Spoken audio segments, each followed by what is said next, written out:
오늘은 제 14주차 수업입니다. 우리 교재는 13주까지밖에 없기 때문에 이번 주에 뭘 할까 고민을 좀 했습니다. 시험 문제를 뭐 함께 이야기해 볼까, 정리할까 하는 생각도 해보고, 또 뭐 기타 다른 방식으로 뭔가 여러분들에게 정말 흥미와 재미를 줄 수 있는 그런 것도 생각해 봤는데, 적합하지 않다는 생각이 많이 들었어요. 이번 주 지나고 다음 주에는 또 실시간 시험인가 여러분 알고 계시죠? 그래서 자기 수업 시간에 들어오셔서 우리 사이버 캠퍼스에서 시험 보는 날이 있지 않습니까? 그 시험을 꼭 보고 나면 감사하겠습니다. 오늘은 여러분들 우리 조금 마음 편하게 한번 들어볼 수 있는 이야기를 여러분과 함께 해보려고 합니다. 우리가 지금 살고 있는 시대가 포스트 모더니즘 시대라고는 사실은 우리가 다 알고 있잖아요. 포스트 모더니즘이라고 하는 이 단어에 관해서 상당히 지금 아직 정리가 잘 안 된 것 같더라고요. 포스트 모더니즘, 이게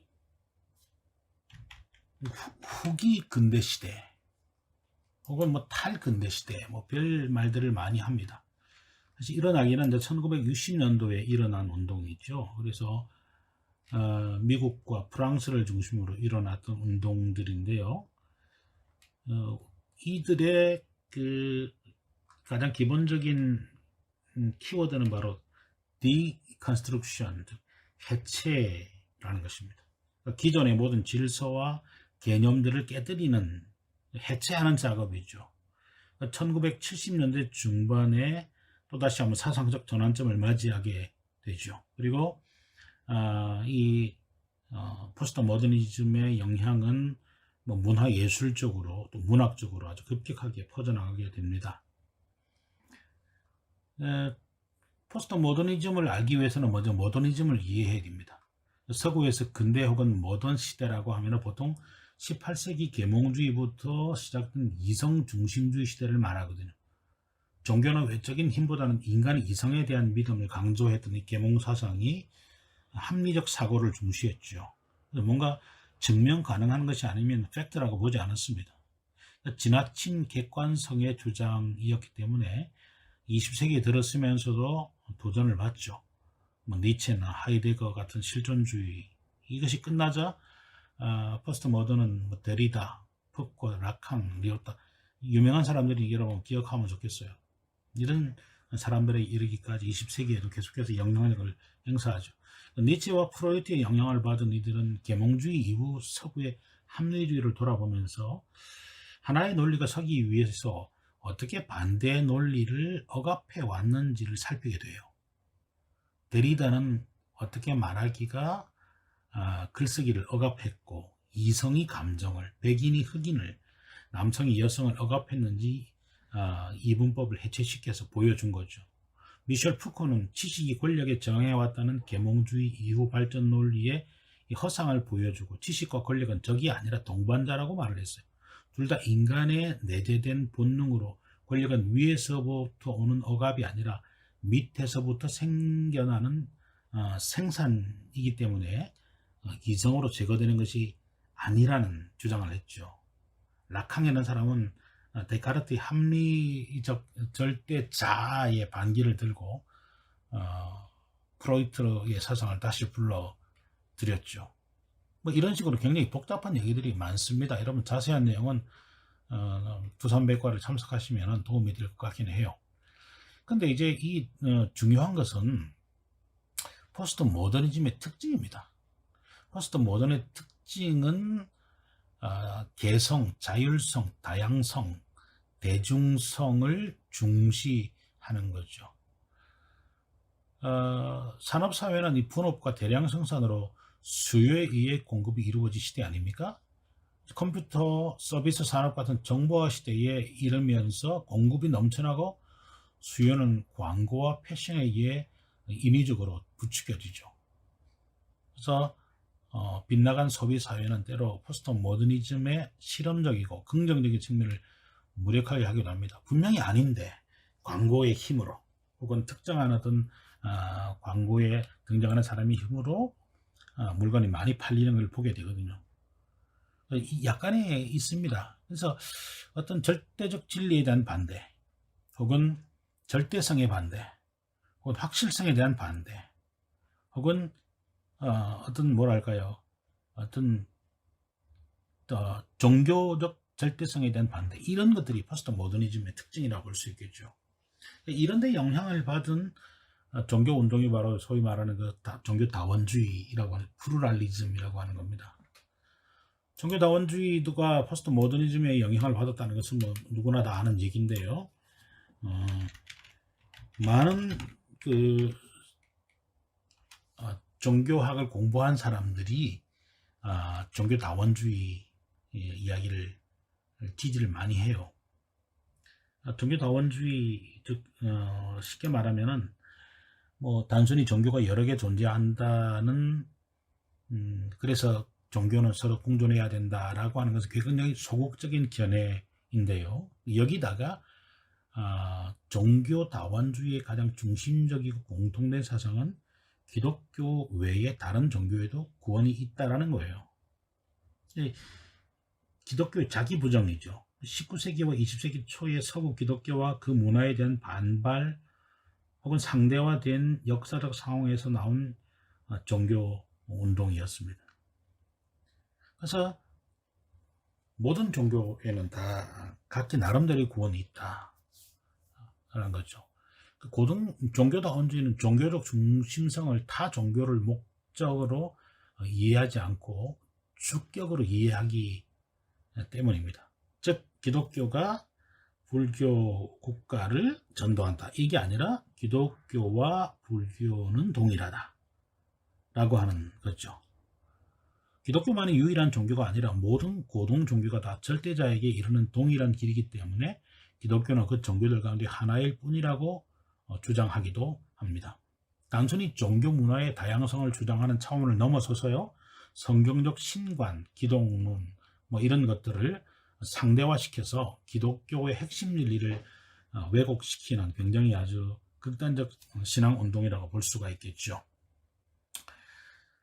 여러분에게 이 이야기를 하는 이유는 제가 오늘 특강을 통해서 여러분에게 들려드릴 이야기는 윈프리의 착각이라고 하는 겁니다. 여러분, 저도 오프라 윈프리를 굉장히 좋아합니다. 여러분 아시다시피 오프라 윈프리는 굉장히 불행하게 자랐죠. 어릴 때 성폭행을 당해서 또 아이를 출산하기도 한 그런 아픈 상처를 갖고 있는 사람입니다. 여러분 앞에 보이는 이 PPT에는 오프라 윈프리의 간략한 프로파일이 나오는데요. 1954년생이니까 나이가 꽤 많죠. 우리로 하면 한 67세 정도가 되는 미국의 미시시피, 흑백 간의 갈등이 가장 첨예했던 도시에서 태어났다는 것은 아이러니한 일입니다. 그리고 이제 어려서부터 노래와 또 기타 여러 가지 예능에 뛰어난 그러한 재능이 있어서 아래와 같은 이런 상들을 받으면서 쭉 있죠. 괄목할 만한 기록은 2013년도에 포브스가 정한 세계에서 가장 영향력 있는 유명인사 100인 가운데 한 명이라는 겁니다. 그리고 2200만 명의 시청자가 숨죽여 기다리며 지켜보았던 오프라 윈프리 쇼를 1986년부터 2011년까지 약 15년 동안 독보적으로 진행해온 정말 배울 게 많은 사람이죠. 뿐만 아니라 그녀는 저술 활동도 많이 했어요. 그래서 뭐 여러분 앞에 보이는 것처럼 내가 확실히 아는 것들, 오프라 윈프리 최고의 삶을 말하다, 특별한 지혜, 신화가 된 여자 오프라 윈프리, 이런 책들을 통해서 불우한 환경에 있는 사람들 혹은 꿈을 쫓아가는 수많은 사람들에게 희망을 주었던 정말 괜찮은 사람입니다. 오프라 윈프리의 쇼를 우리가 가끔 그 유튜브를 통해서 이렇게 보다 보면, 지금도 여러분 볼 수 있죠. 보다 보면 오프라 윈프리 쇼에 출연하는 것이 유명 인사들의 아주 큰 희망일 정도로 굉장히 인기 있는 것이죠. 그래서 오프라가 추천한 책은 반드시 베스트셀러가 됐습니다. 반드시 베스트셀러죠. 그래서 그만큼 그녀는 움직이는 광고판이었습니다. 그녀가 한번 이 책 좋습니다라고 하면은 이 책은 바로 히트하는 책이 된 거죠. 그래서 굉장히 아주 귀감이 될 만한 정말 좋은 사람이고 우리 시대의 지성인이요. 그 다음에 우리 시대에 우리가 가는 길을 먼저 걸어갔던 그러한 프론티어로서 본받을 만한 게 굉장히 많다고 생각합니다. 근데 여러분 저작권 문제로 여러분에게 좀 보여드릴 수 없어서 참 안타까운 부분이 있는데 여러분이 시간을 내셔서 그 유튜브 검색하시면서 뉴에이지 오프라 윈프리라고 하는 그러한 그 제목으로 한번 여러분이 영상을 한번 봐보시면 그 유명인들, 특별히 종교인들을 모시다 놓고 자신의 신앙에 관한 이야기를 하는 게 많이 나옵니다. 저는 이 영상을 보면서 유명한 사람들은, 즉 오프라 윈프리뿐만 아니라 유명인들의 말 한마디와 사상이라는 것은 굉장히 아주 큰 파급력이 있다고 생각하는 거죠. 물론 오프라의 신앙이 미국 기독교의 한 아류 혹은 미국 기독교인들 가운데 갖고 있는 소위 그 뉴에이지적 경향을 갖고 있는 사람들의 입장을 전적으로 대변한다고 보지는 않습니다. 그러나 그녀가 또한 이것이 뉴에이지적 신앙이라는 사실을 알고 그렇게 하는지도 사실은 잘 확신이 없습니다.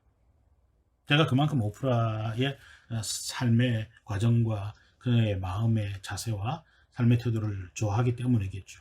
그러나 신학자로서 저는 오프라의 신앙에 관한 이야기를 좀 해보려고 합니다. 그리고 여러분들 가운데 기독교인들이 혹시 있다면 내 신앙과도 조금 한번 비춰봤으면 좋겠어요. 혹시 기독교인이 아닌 사람이 있다고 한다면 사전의식을 가지고 좀 더 기독교를 바라볼 수 있으면 좋겠다는 겁니다. 오프라 윈프리가 그 오프라 윈프리 쇼에서 했던 말 중에서 본인의 신앙을 이렇게 말한 적이 있습니다. 여러분이 무엇을 믿든지 이제는 여러분이 그것을 신봉해야 할 때입니다. 자, 무엇을 믿든지라고 되어 있죠. Whatever you believe in. 저는 사람들에게 이렇게 말합니다. 지금 당신에게 믿음이 없다면 더 이상 할 말이 없다고. 어려운 시기를 지날 때 신봉할 만한 대상이 없다면 당신은 흔들리고 혼란에 빠지고 말 것입니다.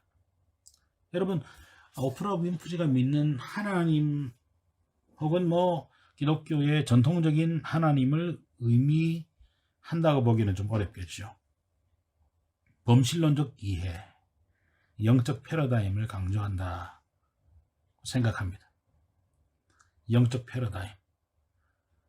좀 어려운 말인가요? 그러니까 과거에 전통적 기독교에서 말하는 것이 여러분이 하나님을 믿든지라고 말을 하는 것이 전통적 개념이죠. 근데 패러다임이 바뀌고 있는 거죠. 그녀가 또 한 말 중에 하나가 주 커브라고 하는 사람과 나눈 대화 중에 나오는 또 이야기도입니다. 여러분, 이 주 커브란 사람이 누군 줄 아십니까? 이 주 커브란 사람은 영혼의 의자라고 하는 책을 쓴 사람이죠. 이때에 말합니다. 저는 영생이 있다고 믿어요. 영생할 때에는 다른 형태의 몸을 갖게 된다고 믿습니다. 상당히 성경에 보면 성경적인 것 같아요. 분명히 성경도 우리의 몸이 새로운 몸으로, 신령한 몸으로 바뀐다고 했거든요. 그런데 저는 이 부분에서 다른 형태의 몸을 갖게 된다라는 몸에 대한 집착을 나타내고 있다고 봅니다. 성경은 신령한 존재라고 합니다. 영적인 존재로 바뀐다고 하죠. 왜? 우리 피지컬 바디, 이 육체는 없어지고 썩잖아요. 다 사라지잖아요. 근데 그녀는 몸에 대한 강력한 집착을 나타내고 있다. 왜 그럴까요, 여러분들? 몸에 대한. 아마 그녀가 이 몸, 우리가 갖고 있는 피지컬 바디의 부활을 집착하는 것은, 이 영생을 집착하는 것은 아마 죽어서 가는 또 다른 신령한 세계의 영생이라기보다는 현재 우리의 이 몸을 유지한 채로 누릴 또 어떤 다른 형태의 영생이 있다고 믿었던 거죠. 사실 뉴에이저들이 주장 많이 합니다. 뉴에이저들은 우리 안에 내가 발견하지 못한 또 다른 내가 있는데 그 또 다른 나는 명상이나 혹은 기타 어떤 선과 같은 방식으로 찾아낼 수 있다고 합니다. 그리고 이것이 내 이 몸이 새로워지게 되고 이 몸이 바로 영생하는 몸이라고 가르치죠. 그 다음에 또 이렇게 말한 적도 있어요. 저는 피조물의 딸이에요. 육신적인 저 자신 이상의 존재이고 제가 하는 일 이상의 존재이고 눈에 보이는 외적인 이상의 존재지요. 그것들은 전부 다 내가 누구인지를 말해주지만 궁극적으로 저는 위대한 영혼으로부터 나온 영혼이에요. 예, 저는 영혼입니다. 여러분, 이 위대한 영혼은 나의 영혼을 의미하죠. 즉 뉴에이저들이 우리의 영혼이 사실 뉴에이저는 신을 믿지 않죠. 신적 존재를 주장하지 않습니다. 내가 바로 그 존재라는 거죠. 근데 내가 그런 존재라는 사실을 내가 발견하지 못하는 그 이유는 발견하지 못하게 만드는 어떤 것들이 있다는 거죠. 그래서 그것들을 극복하고 이겨내기 위해서 우리가 체면이나 혹은 참선이나 혹은 일정의 수련을 통해서 내 안에 있는 참된 나를 발견한다는 거죠. 그래서 이 위대한 영혼은 내가 죽어서 혹은 하나님께서 나를 만드셔서 나에게 부어주신 그 영혼의 딸이라는 의미가 아니고 나는 즉 뉴에이저들이 말하는 그 영혼이라고 하는 의미가 훨씬 더 강하다고 사람들이 말들을 많이 합니다. 예수님을 성탄한 주님으로 믿어요. 그러나 삶 속에서 완전하게 하나님을 표현하던 위대한 스승이에요 라고 이 말을 하죠. 예수님은 삶 속에서 완전하게 하나님을 표현했던 이 표현이 여러분 중요한 겁니다. 삶 속에서 하나님을 완전히 표현했던 이것은 뉴에이저들의 꿈이거든요. 삶 속에서 신적인 존재가 되는 거예요. 살아있는 동안에 우리가 호흡하고 있는 동안에 내 이 피지컬 바디 안에서 내가 신적인 존재가 되는 거예요. 신적인 존재. 그렇게 살았던 분이라는 거예요. 그러니까 철저하게 예수님은 뉴에이저들이 말하는 우주적 에너지를 받은 우리보다 앞서갔던 스승이다 라고 이야기를 하는 거죠. 그럼 만일에 우리가 오프라의 고백을 그대로 믿으면 어떻게 되죠? 예수님은 성육신하신 구세주가 아니라 위대한 스승 중에 한 사람이라는 거죠. 성육신하신, 즉 예수님이 하나님의 아들입니다만은 그분이 이 땅에 인간의 몸을 입고 오셨잖아요. 그리고 우리를 이 땅에서 구원하셨잖아요. 근데 예수님이 성육신하신 자체가 아닌 거예요. 그치? 인간인 거죠. 그래서 우리보다 앞서갔던 수많은 위대한 스승 중에 한 사람이라고 보는 거죠. 우리가 좀 깊이 보지 못하면은 그녀와 같이 주장하는 수많은 사람을 만날 수 있습니다. 두 번째로 오프라의 고백을 그대로 믿으면 예수님의 십자가를 통해서 구원받았다는 사실은 허구라는 거예요. 사실 뉴에이저들에게 구원은 누구를 통한 구원이라는 것은 의미가 없습니다. 누가 나를 구원했다라는 사실은 별 의미가 없는 거죠. 그런데 그렇게 된다면은 성경은 분명히 예수님은 십자가에서 달려 돌아가심으로 우리를 구원했다고 했거든요. 근데 이 사실 자체가 안 되는 거예요. 예수님이 위대한 스승 중에 한 사람이고 그저 겨우 이 땅에서 하나님의 그 모습을 완벽하게 구현한 사람에 불과하다는 건데 그렇지 않습니까? 하나님을 표현했던 사람, 우리보다 앞서갔던 그냥 스승 중에 한 사람이라고 한다면은 그는 우리의 구원자가 될 수 없죠. 그리고 마지막 삼위일체와 마지막 심판도 부인하죠. 그러니까 예수님은 그저 스승일 뿐이에요. 하나님이 계시고 성령님이 계시더라도 예수님은 스승인데 그분이 또 다른 하나님의 모습이 아니라고 인정한다면 이것은 여러분 기독교의 근간을 흔드는 굉장히 아주 근본적인 그러한 주장이라고 볼 수 있겠죠. 물론 마지막 심판도 있을 수 없죠. 내세가 없는데 마지막 심판이 있을 수가 없죠. 여러분 그런데 미국에는 지금 굉장히 많은 사람들이 기독교인 아닙니까? 지금 미국에는요. 우리가 미국이 곧 도덕적으로 타락하고 진짜 어떤 정치적으로 혹은 흑백 간의 갈등 때문에 망할 나라로 보이지 않습니까? 그렇지 않습니다. 지금 미국은 오히려 종교 활동하는 사람이 더 많아졌어요. 미국인들 가운데에 매주마다 교회에 출석하는 사람이 40%가 넘어요. 60%의 사람이 하나님과 천사와 그 다음에 내세의 존재를 믿는다고 말해요. 그 다음에 미국인들 가운데 80%가 기독교에서 주장하는 여러 가지 많은 부활, 영생들을 믿는다라고 말을 해요.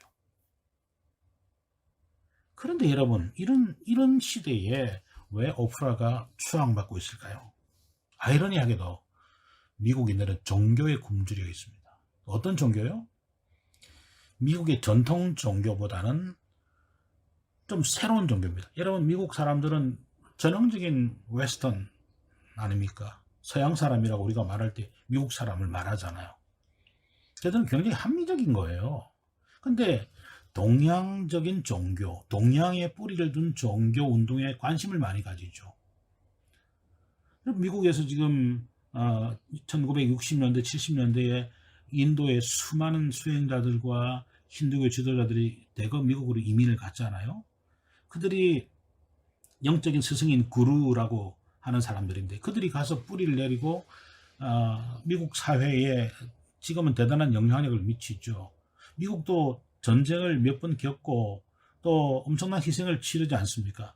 그런 와중에 이 서양 사람들이 바라볼 때 이해할 수 없는 일들이 많이 일어나는 거예요. 분명히 풍족하고 잘 살고 힘을 가지고 돈이 많은 나라인데도 불구하고 사람들의 불행은 점점점 깊어져 가고 만족도가 떨어지는 거죠. 그런데 동양의 나라들, 가난한 나라인데도 불구하고 힌두교나 기타 동양 종교의 뿌리를 사로잡힌 그런 나라들은 가난하고 힘도 없고 돈도 없는데 여전히 행복해하는 걸 보고 상당히 갈등에 빠지게 된 겁니다.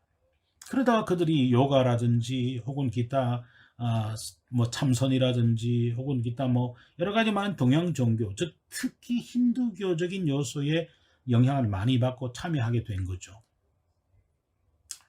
그래서 여러분들 여기서 말하는 이 종교라고 하는 것은 기독교에 대해서 굶주려 있다는 게 아니라 미국인들은 일상적인 어떤 동양 종교에 대한 호기심이 점점 커져가고 있다. 두 번째로 미국인들은 현실적인 문제를 해결하는 신앙에만 관심이 있습니다. 여러분, 미국의 현실적인 문제가 뭐예요? 먹고 사는 문제가 아닙니다, 사실은. 그들의 어떤 사회적인 문제입니다. 사회적인 문제. 그리고 이 사람들은 그런 거죠. 예를 들어서 죽어 천국 간다.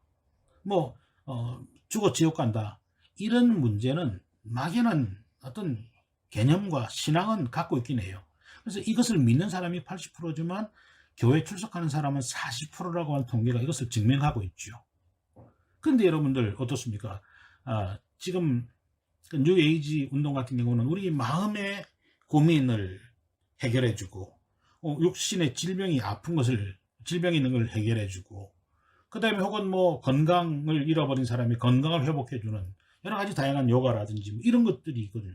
이런 문제를 해결해 주는 거예요. 그들이 직접. 그래서 현실적 문제에 관심을 가진 미국 사람들에게 굉장히 추앙을 받고 있죠. 그 다음에 세 번째로 참 아이러니하게도 미국 사람들은 노닥거리는 것을 좋아한대요. 이게 뭐 제가 그냥 하는 말이 아닙니다. 노닥거리는 걸 좋아해요. 그러니까 뭔가에 대해서 새롭게 이야기를 하고 그 다음에 또 그것 때문에 서로 비평을 하고 또 새로운 의견을 수용하고 하는 것이 굉장히 익숙한 사회라는 거죠. 이 사람들은. 그리고 그런데 오프라 쇼에 나오면 어떻습니까? 그 소파에 둘러 앉아가지고 뭐 소위 노닥거리는 일을 하고 있죠. 물론 다 주제가 있습니다. 들을 만한 내용들이 많고 그렇죠. 그래서 그 광경을 사람들이 보는 걸 굉장히 좋아하는 거예요. 그리고 같이 웃고 말이죠. 같이 박수치고 또 같이 공감하고 혹은 또 같이 울기도 하고 이런 걸 굉장히 좋아합니다. 우리나라 사람들도 요즘에는 그런데 관심이 많아졌잖아요. 그런 프로들이 많아지고 있잖아요. 이건 아마 도시화되어져 가고 선진화되어져 가는 사회에서는 모두가 다 함께 있는 공통적인 현상인 것 같아요. 그 다음에 참으로 중요한 것 중에 하나가 흑인들의 영성 안에는 오프라도 흑인이지 않습니까? 신비주의와 혼합적인 영성이 많이 깔려 있어요. 신비주의.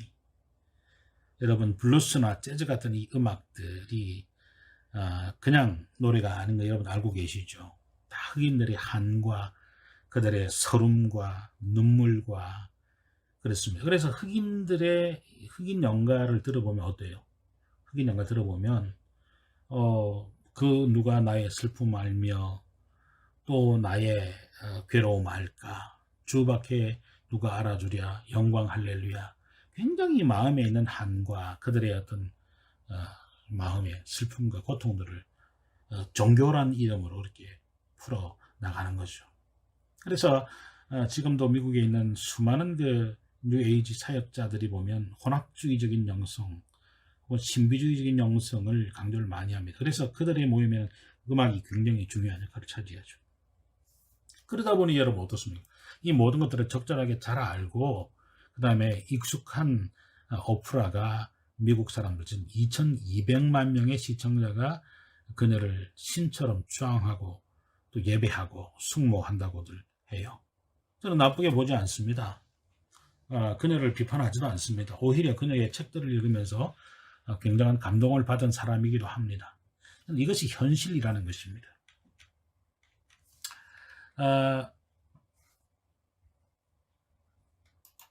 그런데 여러분들 오늘 이 제 수업의 제목이 뭐죠? 오프라의 착각입니다. 자, 오프라의 착각. 오늘 아까 오프라 윈프리가 했던 말들을 조금씩 이야기하면서 여러분들에게 한번 그 착각을 하나씩 해드려보죠. 첫 번째로 아무 믿음이나 가지는 게 좋다. 어느 종교나 나름 진리를 가지고 있다. 자, 이렇게 말합니다. 여러분이 무엇을 믿든지 다시 한번 읽는 거죠. 이제는 여러분이 그것을 신봉해야 할 때입니다. 무엇을 믿든지 whatever you believe in. 저는 사람들에게 이렇게 말합니다. 지금 당신에게 믿음이 없다면 더 이상 할 말이 없다고. 어려운 시기를 지날 때 신봉할 만한 대상이 없다면 당신은 흔들리고 혼란에 빠지고 말 것입니다. 자, 이게 바로 이제 문제라는 거죠. 아무 믿음이나 가지는 게 좋죠. 물론 여러분 저는 믿음 없는 것보다 있는 게 낫다고 생각합니다. 최근에 우리 한국에서 일어났던 여러 가지 사태를 놓고 볼 때에 사이비 이단에 빠지는 것은 믿음 없는 것만 못하죠. 믿음 가지는 거 좋다고 생각합니다. 여러분이 믿음을 가지는 목적이 어떤 이유인지 알 수 없습니다. 그러나 믿음 없는 것보다 있는 게 좋다고 생각합니다. 그러나 내가 가진 그 믿음, 즉 종교가 모두가 다 진리를 갖고 있다라고 생각하는 것은 적절하지 않다는 거죠. 여러분 산꼭대기는 하나지만 올라가는 길은 여러 개다라고 하는 것이 종교 다원주의자들의 대표적인 주장입니다. 종교 다원주의자들의 주장이거든요. 그러니까 지금 오프라는 어느 종교나 나름의 진리를 갖고 있다라고 생각합니다. 어느 종교든지 whatever you believe in, 어떤 종교를 믿든지 아무 상관이 없다. 그것이 내게 유익하다면 좋다라고 하는 식으로 말을 하는데 이것은 절대적 진리를 강조하고 유일한 구원의 길을 강조하는 기독교의 가르침과는 반대되는 것이죠. 여러분 아래 그림을 보면 독특한 모습이 있습니다. 왼쪽의 그림은 아마 여러 종단과 종교의 지도자들이 모인 모습인 것 같아요. 여기 보니까 가톨릭의 교황으로 추정되는 분이죠. 그다음에 불교, 또 원불교, 또 주기경, 혹은 저 개신교 목사도 아마 있지 않겠습니까? 또 우리나라의 대종교를 상징하는 분도 있고요. 이런 분들이 모여서 나라의 평화와 혹은 인류의 평화를 위해서 의논하는 거 굉장히 좋죠. 괜찮다고 생각합니다. 지금 이 사실을 비난하려고 하는 게 아닙니다. 당연히 해야죠. 종교의 또 다른 의무 중에 하나라고 생각합니다. 그러나 만일에 똑같이 한 신의 똑같이 각자의 신을 이름을 부르고 그 다음에 똑같은 종교 의식에 함께 참여한다는 것은 이것은 사실 적절한 것은 아니겠죠. 오른쪽에 보이는 그림이 사실 힌두교에서 대표적인 그 여신을 의미합니다. 바로 시바라고 하는 여신이죠. 손이 이렇게 많습니다. 발로는 또 뭔가를 밟고 있고요. 힌두교는 뭐 전형적인 뭐랄까요, 그 다종교의 대표적인 종교 중에 하나이기도 하죠. 뉴에이지 운동에 가장 많은 영향을 준 종교입니다. 그래서 팔이 지금 여러 개 있는 것은 아마 지금 뉴에이지 운동가들이 주장하는 것과 같이 진리의 다양성 혹은 다종교의 진리성, 이걸 의미하는 뜻이 아닌가 하는 생각이 들죠. 뉴에이지 운동은 1875년 러시아 출신 미국 여성인 헬레나 페트로바 블라바츠키라고 하는 사람이 처음 시작한 운동이에요. 기본 원리가 이제 모든 것은 하나라는 이론론입니다. 이 이론론에서 범신론이나 만유 내재 신설 이런 것들이 점점 발전돼 나왔죠. 신은 만물 안에 존재하고 만물이 신이다 라고 이렇게 본 겁니다. 이런 사상은 동양의 종교인 힌두교와 불교의 영향과 심리학에 기반을 두고 있죠. 물론 여러분 우리가 학문적으로 깊이 따져볼 수 있는 내용은 아닌 것 같아요. 간단히 여러분들에게 말씀을 드리고 싶은 것은 신은 만물 안에 존재하고 만물은 신이다. 여기에서 벌써 뉴에이지 운동의 목표가 나타난다고 볼 수 있겠죠. 이런 운동들은 사실 기독교의 진리에 관한 어떤 반대 의식에서 출발한 게 굉장히 많습니다. 근데 여러분 예수님은 요한복음 14장 16절에 내가 곧 길이요 진리요 생명이니 나로 말미암지 않고는 아버지께로 올 자가 없다고 했습니다. 또 사도행전 4장 12절은 다른 이로서는 구원을 받을 수 없나니 천하 사람 중에 구원을 받을 만한 다른 이름을 우리에게 주신 일이 없다라고 말씀하셨어요. 이게 기독교의 진리죠. 그런데 이 기독교의 진리와 반대되는 신은 만물 안에 존재하고 만물은 신이 있다 라고 하는 이 주장은 이 성경의 가르침과는 절대적으로 반대되는 그러한 가르침이죠. 그 다음에 아까 여러분에게 들려드렸던 두 번째 이야기는 영생할 때 다른 몸을 가진다라고 하는 주장입니다. 저는 영생이 있다고 믿어요. 영생할 때는 다른 형태의 몸을 갖게 된다고 믿습니다 라고 말했거든요. 뉴에이저들이 강조하는 영생은 내 안에 있는 초인적인 자아를 명상이나 약물을 통해서 찾아낸 후 그 초인적인 자아를 발견한 이후의 삶, 이게 바로 영생이라는 거예요. 죽어서 천국 가거나 지옥 가거나 이게 영생이 아니에요. 이 사람들에게. 이 사람들은 살아있는 내 이 몸이 초인적인 자아를 명상이나 약물을 통해서 찾아낸다는 겁니다. 그리고 그 초인적인 자아를 발견한 다음에 이후의 삶이 바로 영생이라는 거죠. 그러니까 죽어 천국 가거나 지옥 간다는 사실을 믿지 않는 거죠.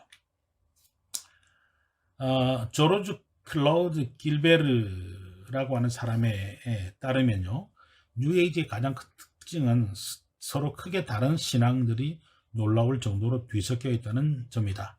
이 신앙들 중에는 동양에서 온 것이 많다. 앞에 내가 여러분 이야기했죠. 동양 종교에 대해서 서구 사람들 관심이 많다고요. 뉴에이지는 사랑의 떨림, 사람들 각자의 내부에 숨어있는 신선한 창조의 능력, 프로이트 이론을 접목시킨 기독교, 선, 주술 등과 관련되어 있다.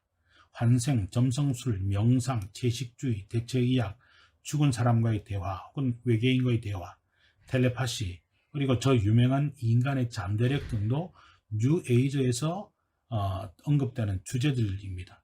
뉴에이지의 주장에 따르면 인간의 잠재력을 제대로 이용하는 사람이 거의 없으며 이 잠재력을 이용할 수만 있다면 진정한 기적을 일궈낼 수 있다라고 주장을 한 거죠. 그러니까 여러분, 우리 주변에서 우리가 길 가다 만나는 많은 사람들 있죠. 그래서 뭐 조상에 뭐가 끼었다는 둥, 혹은 이렇게 하면은 큰 사람이 될 가능성이 있다는 둥 하면서 여러분에게 다가오는 수많은 사람들이 보면 결국은 이런 쪽으로 많이 빠지는 사람이 있습니다. 성경에도 보면 이 부활을 반대하는 사람이 있었어요. 이 사두개인이라고 하는 사람들인데요. 이들은 이제 사내들인이라고 하는 당시의 종교회의를 장악했던 귀족 종교인입니다. 이 사람들의 관심은 오로지 세속적인 것밖에 없었어요. 부활을 믿지 않기 때문에요.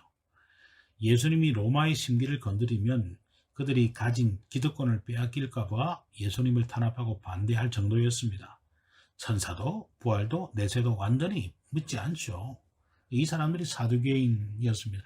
성경은 이 사두개인들에 관해서 굉장히 철저하게 비판했었죠. 여러분, 우리 인간의 몸은 어떻게 될까요?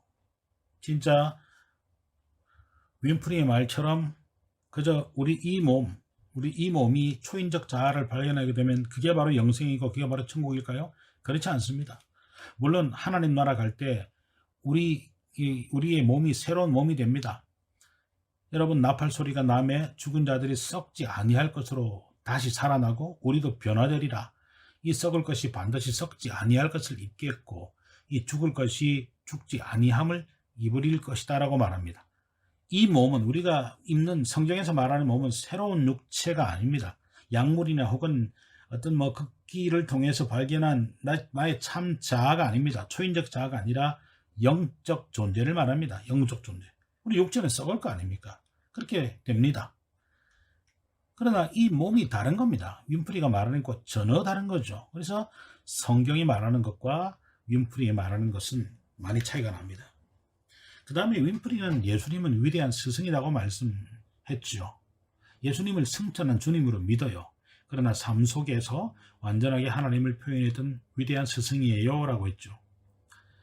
우주적 에너지를 마음껏 받아들여서 활용한 사람이 바로 스승입니다. 우주적 에너지를 마음껏 받아들여서, 여러분, 우주적 에너지를 마음껏 받아들이기 위해서 그들이 가장 보편적으로 하는 게 뭐죠? 바로 명상입니다. 명상.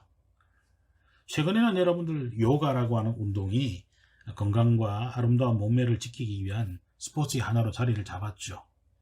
요가 저는 반대하지 않습니다. 여러분, 건강을 위해서라면 얼마든지 할 수 있겠죠. 원래 요가는 힌두교의 이 승려들이 수행하는 하나의 방법이었죠.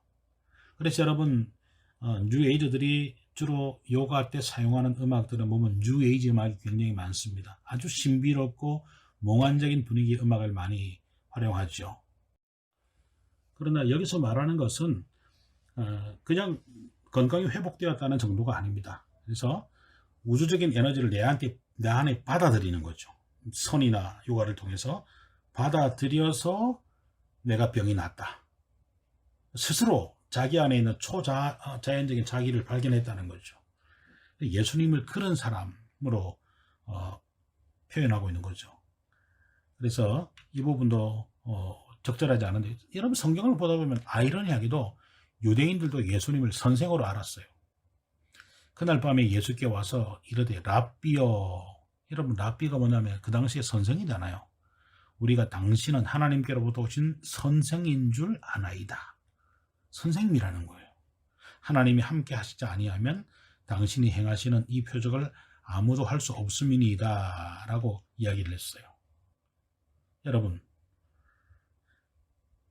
윈프리는 예수님께서 우주적 에너지를 마음껏 받아들여서 활용한 그 사람 가운데 한 명으로 스승으로 모셨다면, 오늘 예수님 시대 때 사람들도 예수님을 그저 기적을 행하는 능력을 가진 선생이다 이렇게만 믿었죠. 그렇지만 성경은 뭐라고 말씀하십니까? 예수님은 자신을 한 번도 어떤 우주적 에너지를 그래서 최대한 받아들인 선생이거나 혹은 기적을 일으키는 선생이라고 말하신 적이 없어요. 요한복음 3장 36절은 말합니다. 아들을 믿는 자에게는 영생이 있고 아들에게 순종하지 아니하는 자는 영생을 보지 못하고 도리어 하나님의 진노가 그 위에 머물러 있다. 아들이 누굽니까? 바로 예수님 자신을 말하는 거죠. 그래서 구원을 주는 분으로 말씀하셨어요. 내 살을 먹고 내 피를 마시는 자는 영생을 가졌다. 이것은 오늘날 교회에서 행하는 성찬식을 말하거든요. 포도주를 마시고 그 다음에 떡을 먹는 것은 그냥 단순히 의식이 아니라 예수 그리스도를 내가 믿고 그분을 내가 의지한다라고 하는 신앙 고백 이후에 주어진 거거든요. 그런 사람에게 구원을 주시는 구원자지, 예수님은 뉴에이저들이 말하는 그러한 신앙 선생 혹은 앞서갔던 많은 선배 중에 한 사람이다 라고 성경이 말한 것은 하나도 없다라는 것입니다. 여러분, 참된 신앙이 뭔 줄 아세요? 참된 신앙은 보지 않고 믿는 것입니다. 여러분, 요한복음 20장 29절에도 너는 나를 본고로 믿느냐, 보지 못하고 믿는 자들은 복되도다라고 했어요. 맹신을 용인하는 게 아닙니다. 여러분, 오늘날 이단 사이비에 빠진 사람들은 맹신하는 거예요. 그들이 교주의 말을 그냥 믿는 겁니다. 그냥 수용하는 거죠. 근데 이 보지 않고 믿는다는 것은 여러분 맹신하라는 뜻이 아니에요. 덮어놓고 믿는다는 것이 아닙니다. 그래서 하나님은 우리의 이성과 생각으로 이해할 수 있는 분이 아니라는 거예요. 여러분, 하나님을 볼 수 있다면, 만일 여러분들에게 내가 하나님을 보여줄 수 있다면 정말 좋겠어요. 여러분들 중에 하나님을 만약 직접 나타나서 우리가 볼 수 있다면 하나님 우리가 믿지 않겠어요? 뭐 안 믿는 사람은 물론 있겠지만 대부분의 사람은 아마 믿게 될 거라고 생각해요. 근데 하나님은 우리의 이성과 생각으로 이해할 수 있는 분이 아니라는 거죠. 그럼 어떻게 하느냐? 보지 않고 믿는 게 뭐냐? 성경 말씀을 그대로 믿으면 하나님이 믿어진다는 거예요. 그럼 놀랍지 않습니까? 우리가 사랑의 예를 많이 들어요. 사랑해보지 않은 사람에게 사랑은 이런 거란다. 사랑은 눈물의 씨앗이야. 뭐 사랑하면 이렇게 돼. 뭐 가슴이 두근거리고 뭐 사랑하면 어쩌고 말해봤자 소용없죠. 여러분, 사랑하고 나면 알게 되는 거 아닙니까? 사랑하면 금방 알게 되는 거죠. 그것처럼 말씀을 그대로 믿는 거죠. 여러분, 저는 성경을 믿는 그대로 다 믿어요. 왠줄 아세요? 성경은 하나님의 말씀이란 말이에요. 내가 쓴 책이라면 혹은 어느 유명한 사람이 쓴 책이라면 오류가 있겠죠. 틀릴 수 있겠죠. 우리가 얼마든지 의심할 수 있죠. 그러나 하나님이 쓰신 책을 하나님이 하신 말씀이라는데 어떻게 의심합니까? 하나님에 관한 말씀이고 하나님이 직접 계시하셔 쓰신 말씀이라면 다 사실이죠. 근데 그 하나님의 말씀 안에 예수 그리스도가 구세주고 예수님을 믿는 사람은 영생을 누린다라고 하는데 어떻게 안 믿을 수 있겠습니까? 내가 그 사실을 믿으니까 하나님이 믿어지고 예수님이 믿어지더라고요. 여러분, 딜레마예요. 닭이 먼저냐 닭알이 먼저냐, 팩트가 먼저냐 믿음이 먼저냐라고 따질 수 있겠죠. 그런데 신앙의 영역은요, 우리가 논리적으로 이성적으로 따져서 되는 영역이 절대로 아닙니다. 신앙의 영역은 믿음으로. 그래서 여러분들 누구나 다 믿는 게 아니에요. 내가 믿고 싶다 해도 믿어지는 게 아니에요. 믿음은 그래서 하나님의 선물이라고 성경에 말하고 있거든요. 나는 여러분이 진짜 그냥 단순하게 생각하는 거예요. 성경이 하나님의 말씀인데, 사람이 쓴 역사책도 우리가 애정하면 다 믿는데 성경이 하나님 말씀인데 거짓말이 있겠느냐? 나는 그대로 믿는다 라고 하면 여러분, 성경에 나오는 신비롭고 이해되지 않는 사건들도 다 우리가 수용하게 되고 이해하게 되는 것이죠. 여러분, 그런데 제자들도 심지어 예수님을 선생으로 알았다고 하니 오늘날 사람들이 예수님을 구세주로 구원자로 믿지 못하는 것은 어떻게 보면 당연한 일인지도 모르겠어요. 베드로라고 하는 예수님의 그 수제자도 랍비여 보소서, 선생님 보십시오 라고 했습니다. 또 제자들도 말합니다. 이제는 제자가 아주 그냥 떼거리로 말하는 거죠. 랍비여 선생님. 여러분, 우리가 예수님의 제자들을 보면 정말 위대한 사람으로 생각하지만요, 부활하신 예수님을 만나기 이전에 예수님의 제자들을 보면요, 참 정말 졸렬한 사람들이 많았어요. 그들이 배를 버리고 그물을 버리고 가족을 버리고 예수님을 따를 때 얼마나 호기롭게 출발했겠어요. 그들이 왜 따랐겠어요? 뭐 때문에 여러분들? 목적 자체가 잘못된 거예요. 예수님께서 사람 낚는 어부 만들어 줄게 할 때에 이것이 희생의 길이고 십자가의 길이고 저분이 가시는 길을 내가 따라가야지, 기꺼이 고통도 감내해야지, 그리고 따라갔던 게 아니란 말이에요. 그 사람들은 뭐 한 자리 하려고 기대한 거예요. 내가 배도 버려두고 그물도 버려두고 부모도 버려두고 왔으니까 뭐가 있겠지. 저분이 내가 볼 때 정말 대단한 분인데 앞으로 어떤 대단한 나라를 세우겠지. 그러면 나하고 내 동생하고 내 사촌은 뭐 한 자리 해주겠지라는 기대감으로 따랐단 말이에요. 근데 예수님은 맨날 십자가에서 내가 죽을 것이다, 또 부활해서 너희들을 구원할 것이다, 그런 말을 하는 거 아닙니까? 그러니까 제자들이 예수님을 어떻게 생각했겠어요? 그분도 잘못된 분인가? 그래서 베드로는 예수님을 한쪽 구석으로 모시고 가서 막 혼을 냈잖아요. 성경에는 리뷰크라고 돼 있어요. 꾸짖었어요. 예수님, 그런 말 하지 마세요. 우리가 어떻게 여기까지 왔는데 그런 말해서 우리의 사기를 꺾어 놓으십니까? 이렇게 말할 정도로 잘못된 거예요. 근데 그들이 예수님 돌아가시니까 어떻게 됐어요? 예수님을 선생으로 알았던, 근데 예수님께서 말씀하신 대로 십자가에서 돌아가시고 나니까 어떻게 됐어요? 제자들이 뿔뿔이 흩어져서 각자 고향으로 돌아갔잖아요. 만약 그들이 처음부터 예수님을 선생으로 안 것이 아니라 예수님을 구원자로 알았다면 포기하지 않았겠죠.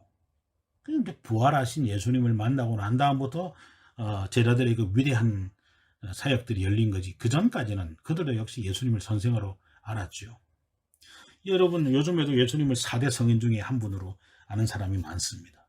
예수님을 뭐 가난한 사람을 도와주고 뭐 섬기고 뭐 그다음에 뭐 없는 사람이 편에 서고 뭐 눈물을 닦아주는 분으로 알고 있죠. 여러분, 교회는요 구제하는 기관이 아니에요. 물론 교회가 예수님의 사랑을 본받아서 구제하고 다른 사람을 돕는 일은 너무나 당연한 일이죠. 그러나 그것이 교회의 원래 목적이 아니에요. 근데 오늘 많은 사람들은 교회가 마치 원래 목적 자체가 구제하는 것이다, 가난한 사람을 돕는 것이라고 생각해서 교회가 그렇지 못할 때에 교회를 비난하기도 합니다. 여러분, 교회는 그런 데가 아니라 교회는 하나님의 나라를 전파하는 기관이에요. 교회는 예배하고 전도하는 기관이에요. 그래서 예수님께서 하나님의 아들이신 것을 전하고 예수님을 사람들에게 전하게 만드는 거예요. 이런 것이 우선되고 난 다음에 구제도 많이 해야 되고, 그 다음에 뭐 병든 사람을 많이 찾아가고, 이런 것도 교회가 당연히 해야 될 일이죠. 그러나 교회의 원래 목적은 그게 아닌 거죠. 여러분, 기독교의 원래적 이 내용을 잘 모르게 되면 여러분, 뉴에이지들이 말하는 정말 그 매력적인 그런 말에 우리가 사실 혼동을 겪게 됩니다. 오늘날 여러분, 상대주의 시대 아닙니까? 절대적으로 어느 하나를 주장하는 것을 얼마나 우리가 조심합니까? 이 상대주의 시대에 모든 종교마다 다 진리가 있단다. 죽어서 가는 천국과 지옥은 없단다. 마음의 평안을 누리는 것이 천국이란다. 그것이 바로 영생이란다. 얼마나 매력적인 말이에요. 얼마나 우리 주변에서 좀 듣기 쉬운 말들이에요. 그러나 그것이 성경의 가르침하고는 전혀 맞지 않다는 거예요. 그래서 옥석을 가리는 작업이 정말 필요합니다. 진리가 무엇인지를 알아야 돼요. 여러분, 오늘 우리 수업의 마지막 시간에 여러분들이 이렇게 말하게 해서 여러분의 빈정상하게 할 마음이 없어요. 그러나 사실을 말하는 거예요. 사실을 말하는 겁니다. 이 진리를 아예 진리가 아니다, 아예 틀렸다라고 말하는 것이 아니라 굉장히 흐릿하게, 굉장히 상대화시키는 것이 바로 뉴에이저들의 전략이에요. 진리는 변하지 않습니다. 쾰른의 한 감옥벽 나치에 의해서 많은 유대인들이 죽어갈 때에 이 감옥벽에 어떤 사람이 손톱으로 낡은 벽돌을 긁어서 기록해 놓은 글이 있습니다. 태양이 구름을 가려져 보이지 않아도 태양이 있음을 사람들은 믿습니다. 비록 하나님이 지금은 침묵하고 계신다고 해도 나는 여전히 하나님이 살아계시고 나와 함께 하심을 믿고 있습니다. 여러분, 신앙이 이런 겁니다. 눈에 보이는 것만 믿는 게 아니에요. 다 잘되게 해달라는 건 종교가 아닙니다.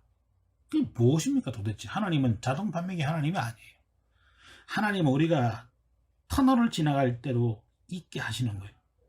터널을 지나갈 때 그 깜깜하고 칠흑 같은 어두움을 지나가지만 저 터널 끝에는 반드시 새로운 광명의 세상이 있다는 사실을 우리는 믿어요.